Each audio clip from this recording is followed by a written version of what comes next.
नमस्कार। History speaks इतिहास बोलता है कार्यक्रम में आप सभी का स्वागत है। मैं हूं मनीषा राणा। तो चलिए जानते हैं आज यानी 12 अप्रैल की महत्वपूर्ण और रोचक घटनाओं के बारे में।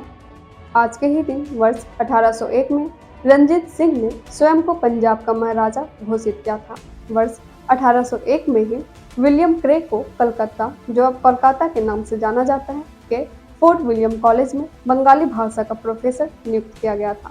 वर्ष 1861 में अमेरिका में गृह युद्ध शुरू हुआ था। वर्ष 1884 में जर्मन चिकित्सक और जैव रसायनज्ञ ओटो फ्रिट्ज मेयरहोफ का जन्म हुआ था। वर्ष 1922 में उन्हें फिजियोलॉजी या मेडिसिन में नोबेल पुरस्कार से सम्मानित किया गया था। वर्ष 1927 में ब्रिटिश कैबिनेट ने 21 वर्ष की महिलाओं को मतदान करने का अधिकार देने का समर्थन किया था। वर्ष 1928 में जर्मन विमान ब्रेमेन ने अटलांटिक महासागर में पूर्व से पश्चिम की ओर पहली सफल उड़ान भरी थी। वर्ष 1945 में अमेरिकी राष्ट्रपति फ्रैंकलिन डी रूजवेल्ट का पद से रहते हुए निधन हो गया था। वर्ष 1946 में सीरिया पर फ्रांसीसी कब्जा समाप्त हुआ था। वर्ष 1955 में डॉक्टर जॉन सैक द्वारा विकसित पोलियो वैक्सीन को सुरक्षित और प्रभावी घोषित किया गया था। वर्ष 1961 में सोवियत संघ ने पहले व्यक्ति यूरी गगरिन को अंतरिक्ष में भेजा था। वर्ष 1973 में सूडान ने अपना संविधान बनाया था। वर्ष 1978 में भारतीय रेलवे के 125 वर्ष पूरे होने के उपलक्ष्य में देश की पहली double decker train Sinhagad express Mumbai के विक्टोरिया टर्मिनस से पुणे तक चलाई गई थी।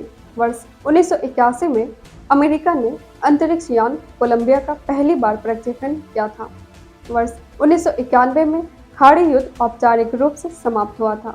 वर्ष 1992 में हैदराबाद में हुसैन सागर झील में एक विशाल युद्ध प्रतिमा स्थापित की गई थी। वर्ष 1998 में गिरिजा प्रसाद कोइराला नेपाल के नए प्रधानमंत्री नियुक्त किए गए थे। वर्ष 2006 में साइप्रस के राष्ट्रपति तापोस पापाडोलस 6 दिवसीय यात्रा पर भारत पहुंचे थे। वर्ष 2007 में पाकिस्तान ने ईरान गैस पाइपलाइन पर भारत को मंजूरी दी थी। वर्ष 2008 में अफगानिस्तान में भारतीयों के काफिले पर आत्मघाती हमले में 2 भारतीय इंजीनियरों सहित 3 लोग मारे गए थे। वर्ष 2010 में भारतीय कबड्डी टीम ने पहला विश्व कप कबड्डी टूर्नामेंट जीता था, जिसमें पाकिस्तान को 58-24 से हराया गया था। वर्ष 2013 में फ्रांसीसी सीनेट ने समलैंगिक विवाह को मान्यता दी थी। वर्ष 2014 में प्रसिद्ध गीतकार गुलजार को वर्ष 2013 का दादा साहब फाल्के पुरस्कार प्रदान किया गया था। इसके साथ ही चलिए जानते हैं आज के दिन जन्मे उन प्रसिद्ध व्यक्तियों को। आज के ही दिन वर्ष 1482 में राणा सांगा प्रसिद्ध राजपूत शासक का जन्म हुआ था। वर्ष 1621 में सिख धर्म के 9वें गुरु तेग बहादुर का जन्म हुआ था। वर्ष 1885 में मोहनजोदड़ो की खोज करने वाले प्रसिद्ध इतिहासकार राखलदास बनर्जी का जन्म हुआ था। वर्ष 1903 में डच अर्थशास्त्री और नोबेल पुरस्कार विजेता जॉन टिनबर्गेन का जन्म हुआ था। वर्ष 1910 में भारतीय फिल्म निर्देशक, निर्माता, पटकथा लेखक केदार शर्मा का जन्म हुआ था। वर्ष 1917 में भारत के महान क्रिकेट खिलाड़ियों में से एक वीनू मांकड़ का जन्म हुआ था। वर्ष 1954 में कलाकार, निर्देशक और गीतकार सफर हाशमी का जन्म हुआ था। इसके साथ ही एक नज़र डालते हैं आज के दिन हुए निधन पर और उन प्रसिद्ध व्यक्तियों को याद करते हैं।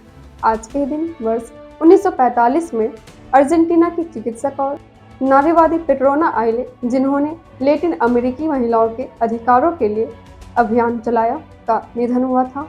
वर्ष 1971 में सोवियत भौतिक विज्ञानी और नोबेल पुरस्कार विजेता इगोर टैम का निधन हुआ था। इसके साथ ही हम आपसे मिलते हैं कल 13 अप्रैल को 13 अप्रैल की महत्वपूर्ण और रोचक घटनाओं के साथ। नमस्कार। Books and Voice is an Indian online audiobook and podcast service operated under the company Agastya Voice and Infotainment Services Private Limited, Avis. Its main objective is to make available the information of Indian history and world culture in the audio form in the field of education and entertainment. Books Invoice is committed to teaching, entertainment, and support, especially to the handicapped, visually challenged. Its main mission is to make the texts written by great personalities of India and the world easy to access in audio form to the world community. To make aware of the world's civilization, culture, and literature, especially to the disabled, blind, persons, and to promote digital revolution in the field of education.